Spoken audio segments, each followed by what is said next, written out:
Bismillahirrahmanirrahim. Assalamualaikum warahmatullahi taala wabarakatuh. Innal hamdalillah nahmaduhu wa nasta'inuhu wa nastaghfiruh wa na'udzu billahi min shururi anfusina wa min sayyiati a'malina. May yahdihillahu fala mudilla lahu wa may yudlilhu fala hadiya lahu. Asyhadu an la ilaha illallah wa asyhadu anna Muhammadan 'abduhu wa rasuluh. Allahumma salli wa sallim wa barik ala Muhammad wa ala alihi wa sahbihi wa man tabi'ahum bi ihsanin ila yaumiddin, amma ba'd.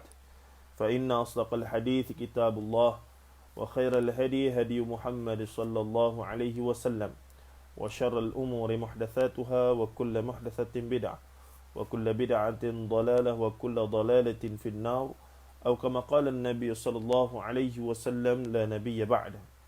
Sahabat-sahabat sidang pendengar sekalian, insya-Allah pada pagi ini kita sambung lagi perbincangan berkisarkan mencungkil isu-isu yang agak sensitif dan kontroversi, tapi berdasarkan pemikiran Profesor Dr. Hamka yang kita rujuk khas daripada tafsir Al-Azhar, iaitu karya Buya Hamka sendiri. Dan topik hari ini adalah berkaitan dengan kebetulan beberapa hari sudah saya berdiskusi dengan seorang sahabat yang sahabat muda yang kritis, yang banyak membaca, yang luas pemerhatiannya dan seumpama, saudara Alif, yang mana memang masyhur dalam alam Melayu kita ni juga, termasuk di peringkat international, iaitu tentang pemakaian aurat, tentang aurat wanita, khususnya berkaitan dengan pemakaian tudung ataupun kalimah ataupun istilah yang dipakai dalam Quran, iaitu jilbab ataupun hijab. Jilbab, hijab, dalam bahasa Melayu tudung, kerudung, apa dia lagi, dan masih lagi menimbulkan perbincangan yang tidak berkesudahan, kerana di sana ada pihak yang lebih selesa, cenderung berpegang kepada penafsiran yang agak longgar, iaitu menutup aurat itu tidaklah semestinya bertudung litup. Maksud macam orang Arab, itu pakaian orang Arab lah. Ada pun orang Melayu kita ada trend kita, cara pakai kita dan seumpama. Jadi penafsiran yang pelbagai terhadap nas ini wajarlah kita balik tengok daripada sumber ayat yang mana yang disandarkan itu. Dan antara hujah masyhur golongan yang menganggap bahawa tudung tidak wajib bagi wanita kerana berhijab ataupun menutup aurat itu tidaklah termasuk daripada bertudung itu. Mereka menghujahkan ataupun menyandarkan pandangan mereka kepada Profesor Dr. Muhammad Quraish Shihab, pengarang tafsir Al-Misbah. Dan saya sendiri menonton siri soal jawab beliau itu dalam YouTube pun ada, ya. Bila mana salah seorang daripada peserta bertanya tentang hukum menutup aurat, iaitu bertudung itu, kerana ada anak kepada Pak Quraish Shihab sendiri tidak bertudung, iaitu Najwa. Siapa yang biasa tengok rancangan Indonesia Mata Najwa, Najwa Shihab itu anak kepada Pak Quraish Shihab yang masyhurlah di sana sebagai wartawan, sebagai penyiar dan seumpamanya, yang kritis, yang banyak membaca, ikon membaca Indonesia. Orang hebat. Tapi anak dia bukan semua tak pakai tudung, ada yang pakai, ada yang tidak. Jadi bila tanya soalan itu, Pak Quraish Shihab telah bertanya balik kepada si penanya, yang ibu faham tentang hijab itu bagaimana? Yang ibu faham tentang jilbab, tentang hijab itu bagaimana? tentang aurat itu. Dia tanya lebih kurang lah. Saya tak ingat, kena tengok balik lah video tu. Jadi ibu tu, penanya tu kata, yalah memakai kerudung, memakai beginilah. Nah dia kata, ibu sendiri pun tidak boleh menjelaskan makna sebenar hijab ataupun jilbab itu. Jadi bertitik tolak daripada pemahaman terhadap istilah hijab ataupun jilbab telah melahirkan sedikit khilaf ataupun kefahaman yang berbeza antara beberapa ulama terhadap pemakaian hijab ataupun jilbab. Mereka tidak menolak kewajipan menutup aurat. Beza ya. Perlu difahami, saya tak pernah tahu ataupun saya boleh cek nanti dalam Tafsir Al-Misbah, Profesor Quraisy Shihab tidak menolak kewajipan menutup aurat. Cumanya menutup aurat itu macam mana? Sebab kalau kata menutup aurat itu sebagaimana orang Arab Saudi paksa wanita dia pakai tudung langsung mata 2 biji saja, adakah itu menutup aurat yang sempurna menurut Islam?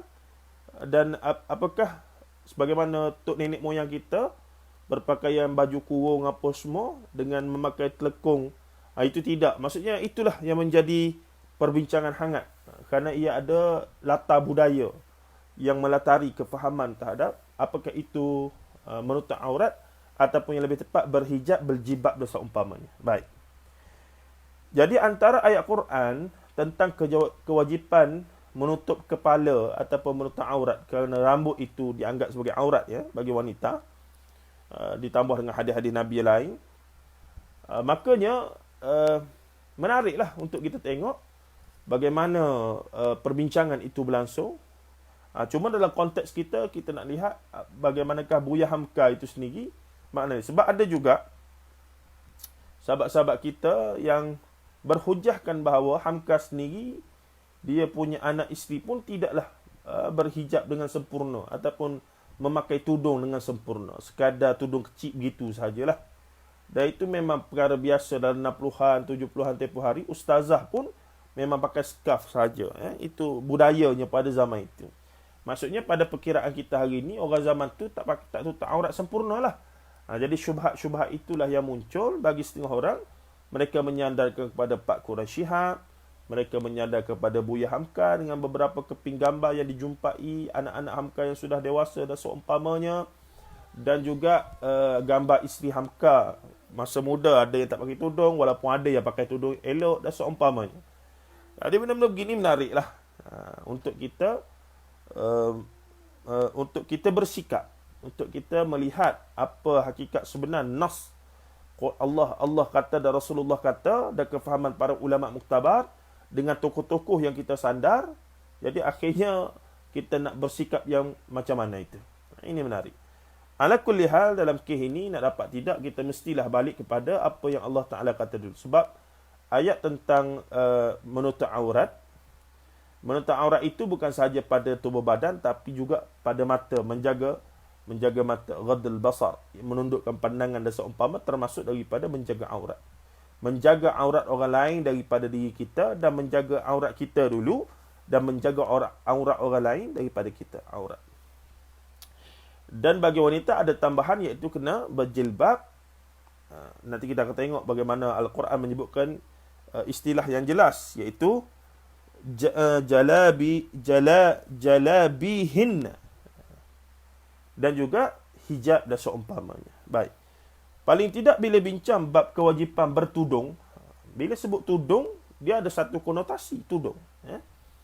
Jadi yang Islam suruh ni pada hakikatnya apa? Pakai tudung ke? Tidak. Pada hakikatnya adalah menutup aurat dengan sempurna. Dan antara aurat bagi wanita adalah kepala dia, yakni rambut tu lah. Jadi secara automatiknya bila nak tutup kepala, mestilah guna tudung. Adalah kain sebagai untuk menutup apa semua tu. Nah, dan itulah dalam konotasi budaya orang Arab pada zaman Rasulullah, yang kemudian bila Islam sampai ke alam Melayu, orang Melayu pula macam mana dari sudut pakaian asal dia dan seumpama. Di sini ada hamka ulah lah. Menarik. Yang pertama, bila nanti kita pergi daripada awal lah, itu dah belakang. Yang pertama kita perlu lihat ayat manakah daripada Al-Quran yang mengkhusus secara ahkam. Ayatul ahkam ni, ayat hukum berkaitan dengan kewajipan menutup aurat sekaligus secara khusus menyebut berjilbab ataupun berhijab. Paling tidak bila bincang perkara ini, ayat yang mesti diambil adalah ayat yang ke-59 daripada surah Al-Ahzab. Masyhur ayat ini yang berbunyi, ya ayyuhan nabiyyu qul li azwajika wa banatika wa nisa'il mu'minina yudnina 'alayhinna min jalabihinna dzalika adna an yu'rafna fala yu'dzain wa kana Allahu ghafurar rahima. Sadaqallahul azim. Itu ayat dia yang bermaksud, wahai Nabi, katakanlah kepada isteri-isteri kamu, engkau dan anak-anak perempuan engkau dan isteri-isteri orang-orang yang beriman. Tengok ada 3 di situ. Ya ayyuhan nabi, wahai Nabi, kulli azwajika, katakanlah pada isteri-isteri kamu, wa banatika, dan anak-anak kamu, wa nisa'il mu'minina, dan isteri-isteri bagi orang yang beriman, yudnina 'alaihinna min jalabihinna. Hendaklah mereka meletakkan jilbab mereka ke atas diri mereka. Jalabihinna. Hendaklah mereka yudnina 'alaihinna, hendaklah mereka meletakkan atas diri mereka daripada jilbab. Dzalika adna an yu'rafna fala yu'zain. Yang demikian itu ialah supaya mereka lebih mudah dikenal. Berbeza dengan kafir Quraisy lah dalam konteks zaman Rasulullah sallallahu alaihi wasallam. Wa kana Allahu ghafurur rahima, dan maka tidaklah mereka akan diganggu orang, dan Allah adalah pemberi ampun dan penyayang. Itu ayat yang pertama yang biasanya digunakan dan disandarkan untuk membincangkan tentang aurat, secara khususnya kewajipan memakai jilbab, dan juga kemudian jilbab itu secara umumnya dikenali sebagai tudung lah. Tudung dan seumpamanya, kerudung dan seumpamanya. Ayat yang kedua yang biasa dirujuk apabila membincangkan tentang aurat wanita, menjaga aurat apa semua, mahram apa semua ni, adalah ayat yang ke-31 daripada surah An-Nur, ayat yang cukup panjang ya. Wa kullil mu'minati yaghdudna min absarihinna wa yahfazna furujahunna wa la yubdina zinatahunna illa ma zahara minha wal yadribna bi khumurihinna ala juyubihinna wa la yubdina zinatahunna illa li bu'ulatihinna aw abaihinna aw abai bu'ulatihinna aw abnaihinna aw abnai bu'ulatihinna aw ikhwanihinna aw bani ikhwanihinna aw bani akhawatihinna aw nisaihinna aw ma malakat aymanuhunna aw التابعين غير أولي الإربة من الرجال أو الطفل الذي لم يظهروا على عورات النساء ولا يضربن بأرجلهن ليعلم ما يخفين من زينتهن وتوبوا إلى الله جميعا أيها المؤمنون لعلكم تفلحون. Panjanglah ayat dia ni, iaitu ayat ke-31 daripada surah An-Nur. Dan terjemahannya berbunyi, dan katakan pula kepada orang-orang yang beriman, yakni perempuan, supaya mereka pun menekurkan pula sebahagian pandangan, yakni menundukkan pandangan mereka dan memelihara kemaluan mereka, dan jangankan mereka perlihatkan perhiasan mereka kecuali kepada yang zahir saja. Dan hendaklah mereka menutup dada mereka dengan selendang, dan janganlah mereka tampakkan perhiasan mereka kecuali kepada suami mereka sendiri, atau kepada ayah mereka, atau bapa dari suami mereka, atau anak mereka sendiri, atau anak-anak dan suami mereka, atau anak-anak dan suami mereka, yakni anak tiri, atau saudara laki-laki mereka, atau saudara dari saudara laki-laki mereka, atau anak dari saudara perempuan mereka, atau sesama mereka perempuan, atau siapa-siapa yang dimiliki oleh tangan mereka, atau pelayan laki-laki yang tidak mempunyai keinginan, atau anak-anak yang belum melihat aurat wanita. Dan janganlah mereka hentakkan kaki mereka supaya diketahui orang perhiasan mereka yang tersembunyi. Dan taubatlah kamu sekalian kepada Allah, wahai orang-orang yang beriman, agar kamu mendapat kejayaan. Itu terjemahan secara saya baca secara literal je lah. Baik. Kita tak sempat nak tengok dari surah An-Nur itu, panjang. Kita hanya fokus pada hari ini terhadap kalimah jalabihinna daripada surah Al-Ahzab ayat 59. Sekali lagi saya baca ayat yang berbunyi, ya ayyuhan nabiyyu qul li azwajika wa banatika wa nisa'il mu'minina yudnina 'alayhinna min jalabihinna zalika adna an yu'rafna fala yu'zain wa kana Allahu ghafurar rahima. Maksudnya, wahai Nabi, katakanlah kepada isteri-isteri engkau dan anak-anak perempuan engkau dan isteri-isteri orang yang beriman, hendaklah mereka melekatkan jilbab mereka ke atas diri mereka. Yang demikian itu ialah supaya mereka lebih mudah dikenal, maka tidaklah mereka akan diganggu orang, dan Allah Maha Pemberi Ampun dan Penyayang. Baik, tuan-tuan. Pada bahagian awal tafsiran ayat ini, Hamka telah mendatangkan perbincangan sirah, iaitu menceritakan tentang susugalo, adik-beradik ataupun anak Rasulullah SAW. Menarik, tapi saya takut jadi panjang sangat. Saya akan skip ke terus perbincangan berkaitan dengan jalabihin itu. Cuma saya nak baca muqaddimah sikit agar kita tak lost lah perbincangan ini. Setelah Hamka mendatangkan gugusan ayat ini 59, 60, 61, 62, sebagaimana kaedah dia meletakkan kelompok ayat ini dengan satu tajuk. Tajuknya pakaian sopan. Dia sebut apa dia? Selangkah demi selangkah masyarakat Islam itu ditentukan bentuknya agar berbeza dengan masyarakat jahiliyah. Terutama ditunjukkan perbezaan pakaian perempuan yang menunjukkan adab sopan santun yang tinggi.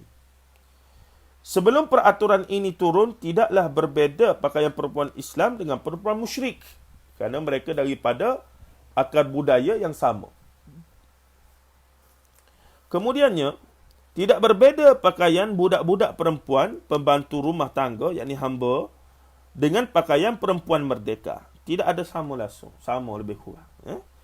Oleh kerana di masa itu orang belum mempunyai kakus di dalam rumah sebagaimana sekarang, maka kalau perempuan hendak membuang hajatnya, hendaklah keluarlah mereka setelah hari mulai malam ke tempat yang agak tersisih. Tandas, kakus tandas. Di situlah mereka membuang hajat. Di waktu demikianlah kesempatan yang baik bagi pemuda-pemuda jahat untuk mengganggu. Mereka sama ratakan sahaja perempuan baik-baik dengan budak-budak ataupun hamba. Tetapi kalau perempuan yang diganggu itu bersorak-sorak, mereka pun lari. Itu latar belakang sosio budaya pada zaman itu. Orang musyrik, jahatnya mereka itu, yang nakal-nakal lah, yang baik-baik. Maka dari sudut yang nakal ni, mereka akan kacau wanita-wanita yang keluar bila malam hari untuk qada hajat, di tempat-tempat yang tersembunyi, sebab tidak ada tandas yang khusus lagi pada zaman itu, maka mereka akan mengacau. Tengok perempuan saja, dia tak tahu siapa, sebab malam gelap. Jadi tidak beza antara hamba ataupun perempuan merdeka, ataupun golongan bangsawan, ataupun golongan yang tidak bangsawan, ataupun golongan yang terhormat ataupun tidak. Sebab apa? Sebab pakaiannya sama lebih kurang, patternnya sama. Baik. Kemudiannya, di dalam ayat ini Rasulullah SAW diperintahkan oleh Allah Subhanahu Wa Taala supaya memerintahkan pula kepada isteri-isterinya dan anak-anaknya yang perempuan. Setelah itu ialah kepada isteri-isteri orang yang beriman, supaya kalau mereka keluar dari rumah, hendaklah memakai jilbab. Soalnya, jilbab tu apa? Adakah memakai tudung macam kita hari ni, tudung bawah ke apa semua, dikira berjilbab? macam mana? Ataukah memakai tudung labuh pada hari ini berapa? 60 kali 60. Itulah jilbab. Ataupun cukup sekadar memakai kelekung bibi. Kata. Macam-macam lah jenis tudung. Tudung nelofa lah, tudung apa lah. Jadi, falsafah jilbab itu sendiri, mestikah kita ikut secara totalnya begitu? Ataupun dalam konteks yang lebih luas, iaitu kewajipan menutup aurat, salah satunya aurat adalah kepala, ada mekanisme lain untuk tutup kepala itu, ataupun menutup bahagian rambut, sebahagian daripada muka, pertengkuk dan seumpamanya, ada mekanismenya lain, ke macam mana? Dan di situlah berlakunya perbezaan tafsiran di kalangan para ulama. Baik, saya skip ya, sebab Buya Hamka mendatangkan perbincangan tafsir tentang anak Rasulullah, Qasimnya, Tayyib, Tahir, apa semua ni, itu kita kena bincang tempat lain lah. Bukan tempat ni. Cuma saya skipkan muka surat seterusnya. Sekarang ni saya menggunakan jilid yang ke-7. Tafsir Al-Ahzab, jilid yang ke-7, surah Al-Ahzab. Juzuk yang ke berapa ni? Juzuk yang ke-22. Surah Al-Ahzab, juzuk yang ke-22, jilid yang ke-7. Baik. Surah An-Nur kita tak sempat nak tengok lah. Kita tak sempat nak tengok. Baik, kata Buya Hamka, kepada isteri-isteri beliau dan anak-anak beliau didahulukan perintah. Perintah apa dia? Memakai jilbab bila keluar rumah. Sesudah itu baru kepada isteri-isteri orang yang beriman. Siapa orang beriman? Semua orang beriman, termasuk dalam konteks ayat ini. Ialah isteri-isteri dan anak-anak perempuan itulah yang lebih dahulu akan dicontohi oleh orang banyak. Di samping kepada isteri-isteri dan kepada anak-anak perempuan beliau itu, perintah ini pun hendaklah disampaikan pula isteri-isteri dari orang-orang yang beriman. Contohnya kena mari daripada Rasulullah dulu, iaitu isteri dan anak Rasulullah, barulah isteri-isteri orang yang beriman. Dalam satu konteks, kena walk the talk, ataupun kena mari daripada follow the leader lah. Jadi bila pemimpin anak isteri dia buat, bila arahan tu mari untuk follower bawah ni, orang beriman di bawah, akan lebih mudah untuk diikuti. Begitu kaedah dia. Di samping kepada isteri-isteri dan kepada anak-anak beliau itu, perintah itu pun hendaklah disampaikan pula kepada isteri-isteri dari orang-orang yang beriman, iaitu supaya mereka meletakkan jilbab ke atas badan mereka. Kata jamak dari jilbab ialah jalabib. Jalabib. Sebab tu jalabihinna. Itu istilah yang Quran pakai tadi. Al-Imam Qurtubi rahimahullahu ta'ala, dan tafsir dia mengatakan bahawa jilbab itu lebih luas dari selendang. Jilbab ni lebih luas dari selendang. Ibnu Abbas dan Ibnu Mas'ud, keduanya sahabat Rasulullah SAW, yang terhitung alim, mengatakan bahawa jilbab ialah rida. Rida ni selempang. Kalau tuan-tuan tengok, ada orang yang pakai, dia suka letak di bahu tu, asalnya fungsinya, rida itu, kain lah, kain yang panjang, yang pelbagai fungsi. Dia bukan untuk perhiasan letak di sini tu. Sunnahnya Rasulullah bila ada kain begitu, Rasulullah guna macam-macam lah. Rasulullah guna untuk kadang-kadang lapik tempat, bila ada keperluan Rasulullah balik rumah, isi tak buka pintu ke macam mana. Ada kegunaannya. Bukanlah untuk diletakkan di situ sebagai perhiasan, maka tak bergerak-gerak kerah begitu. Tidak. Tapi gunanya untuk pelbagai. Saya ingat Maulana Syahli Mustafa tu dia sebut, kain tu guna untuk macam-macam lah. Untuk macam-macam lah, untuk lap tangan, apa kotoran, apa semua. Sebab itulah kain ni ada atas bahu semua. Rasulullah SAW ada banyak keadaan. Rida dipanggilkan. Jadi bila buka, dia panjang, dia besar. Baik, kemudiannya apa berlaku? Semacam selimut luas. Semacam selimut luas. Al-Qurtubi menjelaskan sekali lagi. Yang benar ialah selai kain yang menutupi seluruh badan. Di belah negara Arab ni kita kena faham, walaupun siangnya sangat panas, malamnya sangat sejuk. Bila sangat sejuk ni, pakaian mereka tebal dan mereka ada selimut-selimut besar lah. Selimut ataupun kain yang melitupi tubuh mereka itu. Jadi jilbab dalam arti kata ini adalah kain tu.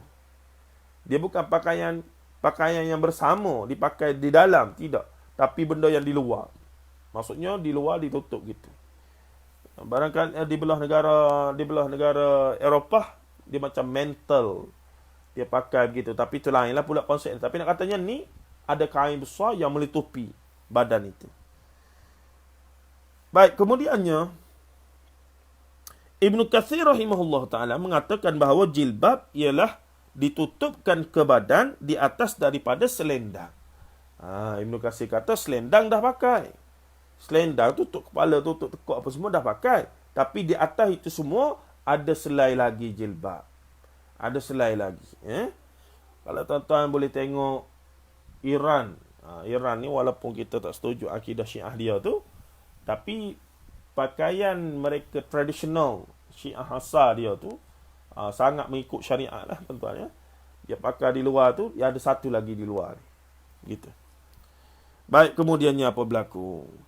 Sufyan Ats-Tsauri memberikan penjelasan bahawa makanya isteri-isteri Nabi dan anak-anak perempuan beliau dan orang-orang perempuan yang beriman disuruh memakai jilbab di luar pakaian biasa ialah supaya jadi tanda bahawa mereka adalah perempuan-perempuan terhormat dan merdeka.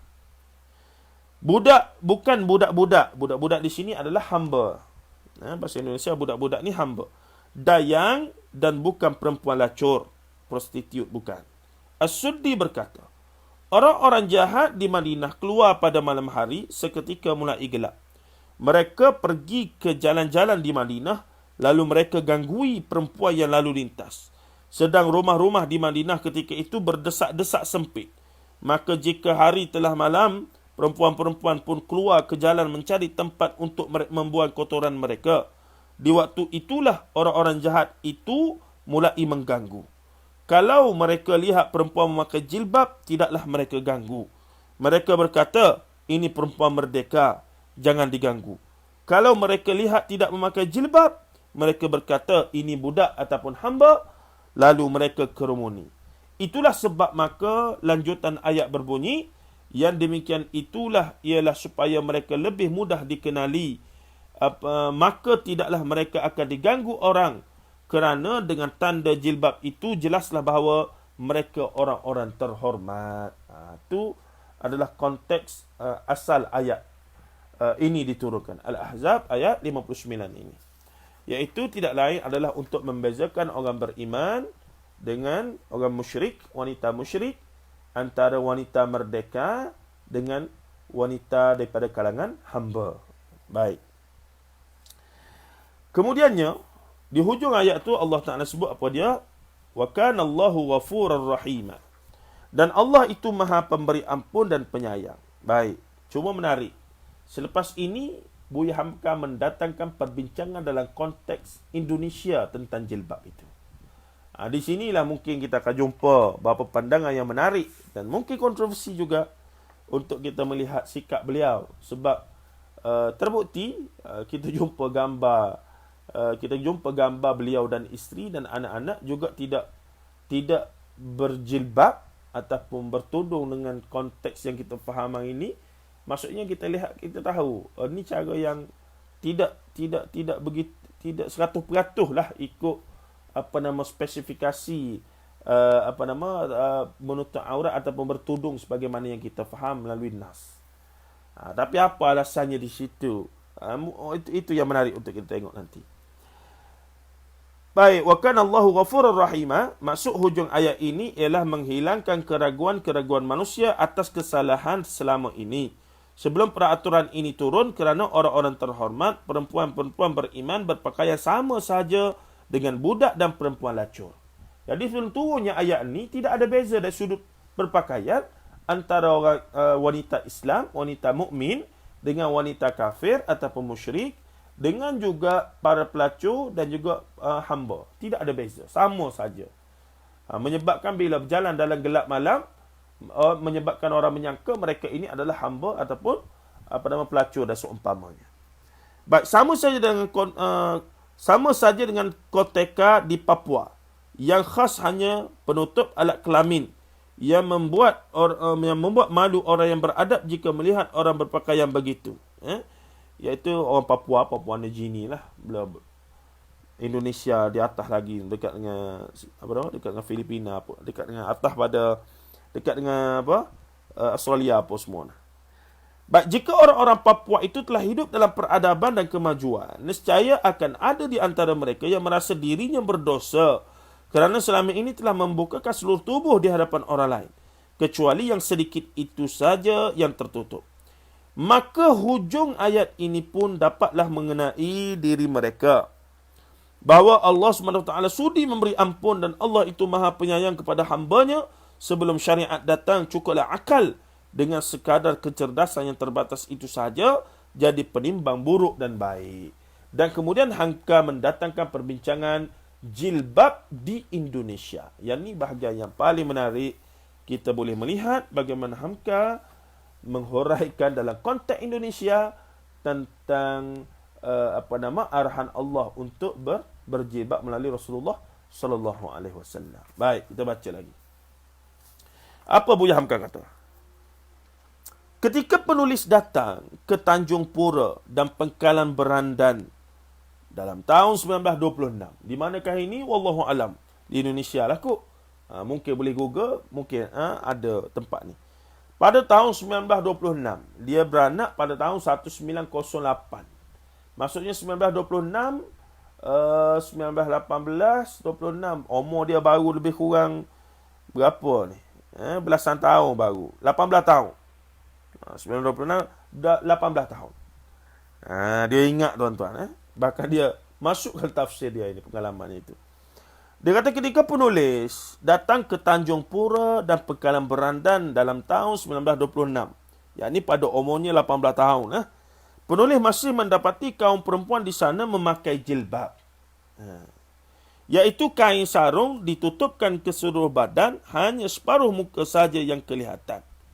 Kain sarung, orang tua-tua kita dulu, cara dia bertudung adalah dia memakai jilbab, yakni berkerudung itu.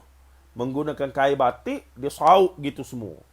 Dia sauk tu dengan kepala apa semua, bahkan dia pegang untuk tutup muka. Begitulah lebih kurang. Nak kata jaganya lah. Iaitu kain sarung ditutupkan ke seluruh badan, hanya separuh muka saja kelihatan.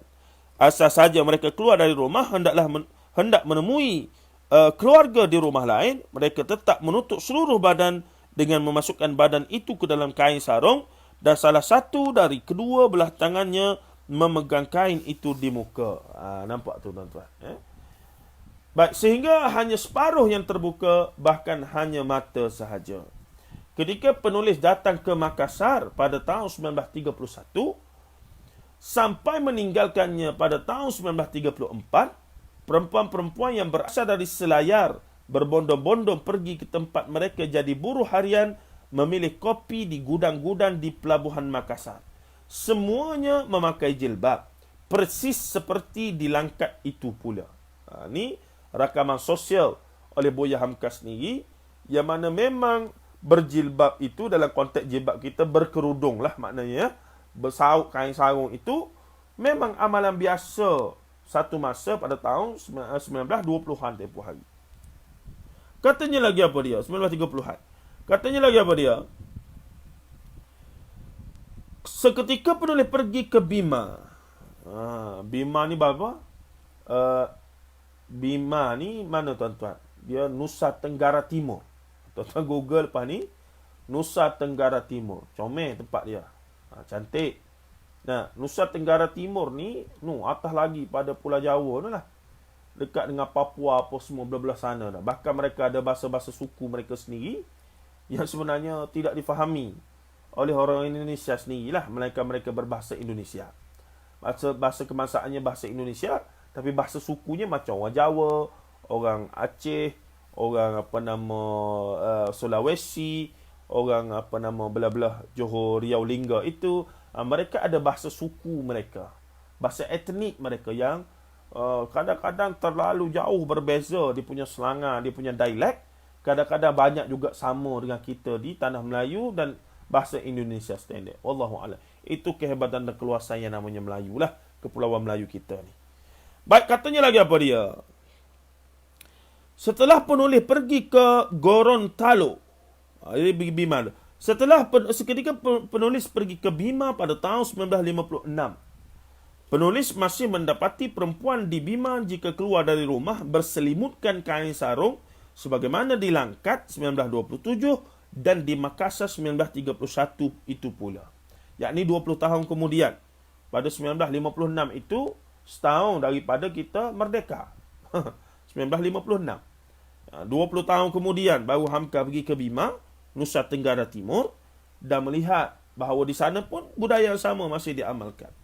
Seketika penulis pergi ke Gorontalo pada tahun 1967, 40 tahun sesudah ke Langkat, penulis dapati perempuan-perempuan Gorontalo memakai jilbab di luar bajunya, meskipun pakaian di dalamnya memakai rok moden.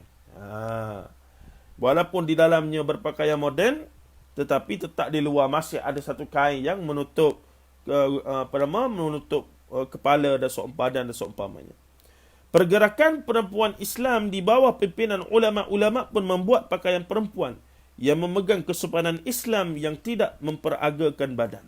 Gerakan Aisyah. Gerakan Aisyah ni adalah gerakan sayap wanita, gerakan Muhammadiyah. Macam kita Dewan Muslimat PAS lah.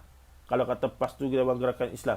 Macam Abim ada Helwa, macam Ikram adalah dia punya wanita, macam Isma ada dia punya wanita tu. Gitulah.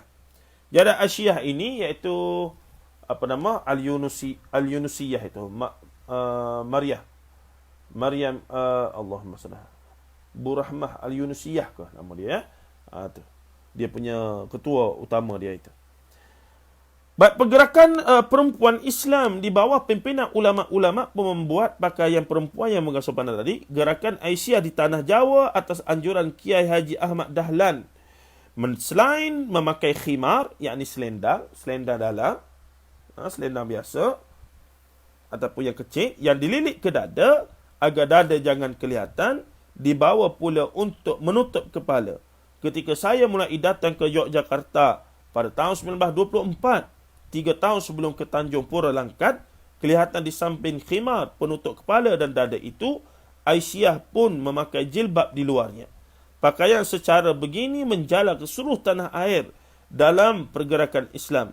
Almarhum Rangkaya Rahmah Al-Yunusiyah, ini nama dia, Rahmah Al-Yunusiyah. Boleh tengok gambar dia. Mempertahankan khimar dengan lilitan pada muka dan kepala dengan kemas sekali, muka tidak ditutup. Seorang perempuan pergerakan yang sama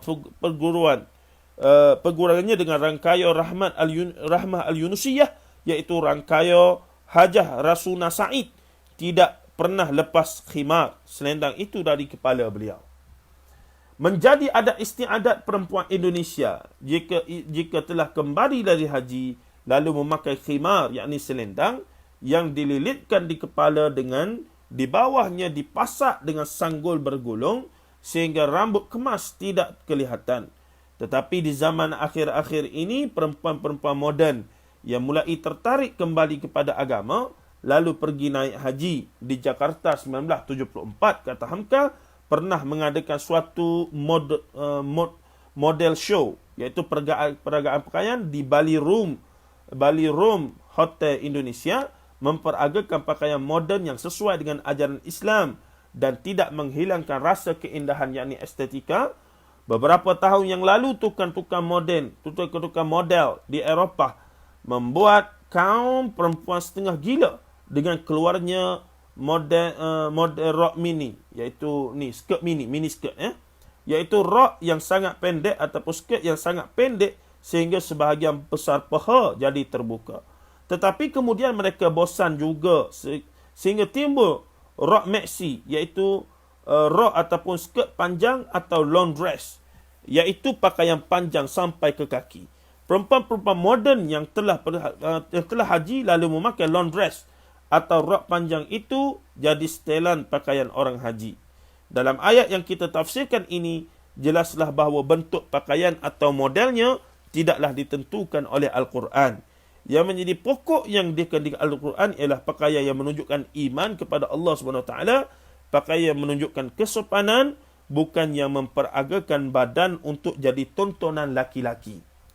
Alangkah baiknya kalau yang jadi ahli model itu adalah orang yang beriman kepada Allah bukan yang beriman kepada wang dan kepada kepada daya tarik syahwat nafsu, iaitu sex appeal dia sebut situ, ya. Jadi itulah tafsiran ayat 59 keseluruhannya yang menunjukkan latar belakang perbincangan dan menarik hamka mendatangkan pengalaman beliau melihat wanita-wanita muslimah khususnya yang terlibat dengan gerakan Islam di Indonesia, iaitu Aisyah, cabang ataupun cabang muslimat bagi Muhammadiyah, ya, yang mana hamka terlibat dengan Muhammadiyah. Begitulah pakaian mereka. Tuan-tuan boleh Google untuk tengok gambar-gambar mereka pada zaman itu dan seumpamanya. Begitu. Jadi wajarlah kita memahami bahawa tidak menjadi isu sama ada pakai tudung ataupun tidak, sebab jilbab itu adalah tambahan daripada khimar, iaitu khimar dah pakai tudung biasa. Tudung biasa ni dah melekat dah, tapi ada pula selapis lagi khasnya untuk tutup badan dan untuk membezakan dengan itu asalnya. Tapi hari ini mungkin kalau nak pergi sikit lagi, kalau mana khimar ataupun tudung biasa hari ini sudah memenuhi matlamat syariat dalam bertudung, maqasidus syariah, iaitu menjaga kehormatan itu. Matlamat tutup aurat, jaga kehormatan wanita, iaitu tidak pamerkan dia punya aurat. Aurat ni kemaluan lah, tempat yang terlarang. Maka jika tudung labuh hari ni apa semua, pakaian baju kurung apa semua sudah menghalang pandangan, menghijabkan pandangan itu, maka sebab itulah di alam Melayu kita ini tidak sebagai negara Arab. Nah, kita pakai baju Melayu, baju kurung dengan tudung, walaupun tudung tu kecil, tapi ada satu lagi selendang. Dia panggil inilah kerudung dah seumpama dulu. Tapi hari ini orang dah mula faham. Nah, pakaian kena longgar, tutup lutut sikit apa semua, dan tudung pun kena besar. Tutup dada dah seumpamanya, dan pakaian yang paling sempurna kalau ikut spesifikasi tutup aurat dalam Islam, jika pakaian itu bila masuk waktu zuhur, waktu asar, seorang wanita terus boleh guna pakaian itu untuk solat, bermaksud itulah pakaian yang terbaik yang menepati SOP menutup aurat dalam Islam itu sendiri. Tapi bila masuk zuhur asar, dia pun cari pula telekung apa semua, nampaklah pakaian yang dia pakai itu masih lagi ada kekurangan. Walaupun tidaklah membuka aurat secara terbuka langsung dah, tapi tidak lagi menepati spek yang sepatutnya. Tapi insya-Allah semoga dah terangkatlah taklif wajib tutup aurat itu. Namun ada syarat lain, iaitu tidak boleh ketat apa semua. Ni tutup-tutup tapi ketat.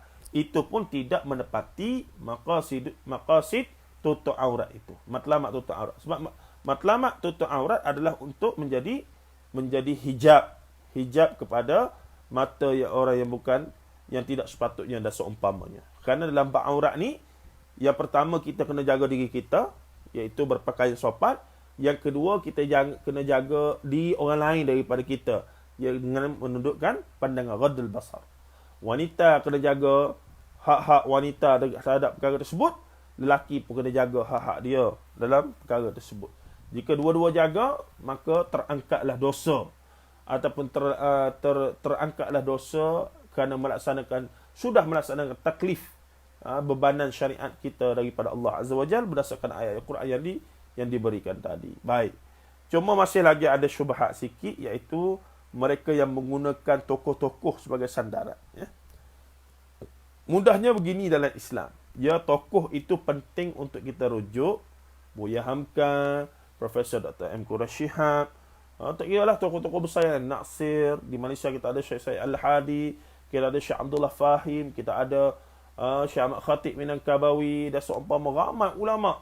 Nawawi Bantani dan seumpamanya. Tetapi akhirnya, walaupun mereka ini semua ulama yang pandangan-pandangan mereka adalah wajar kita berpegang dan rujuk dan seumpamanya, namun kadang-kadang apa yang mereka buat itu tidak boleh dijadikan hujah bila dia jelas ada dilihat bercanggah dengan nas yang lebih kuat, dalil yang lebih kuat, iaitu Al-Quran dan Sunnah Nabi SAW. Seperti juga dalam bab pakai tudung apa semua ni lah. Bukan pakai tudung, kewajipan menutup aurat itu. Nah, memakai jilbab dalam arti kata itu memakai khimar dan seumpamanya itu. Nah, bila kita tengok ada isteri kepada pemimpin politik ke, pemimpin daripada kalangan kalangan feudal ke apa semua. Nah, bangsawan itu, adakah boleh kita jadikan hujah mereka itu disebabkan mereka tidak menutup aurat dengan sempurna, maka kita pun tidak boleh. Agama Islam tidak ajar begitu. Agama Islam mengajarkan kita wajib untuk mengikuti apa yang disebut secara jelas dalam nas itu sendiri. Arahannya direct daripada Allah dan seumpamanya. Baik, tuan-tuan dan puan-puan rahimallah, saya kira hari ini kita ringkas sikit. Kita beritahu situ dulu. Untuk nak baca ataupun untuk nak masuk pada surah An-Nur, nanti saya tengok macam mana, nak ringkaskan macam mana, sebab terlalu panjang. Terlalu panjang. Semoga dapat manfaat.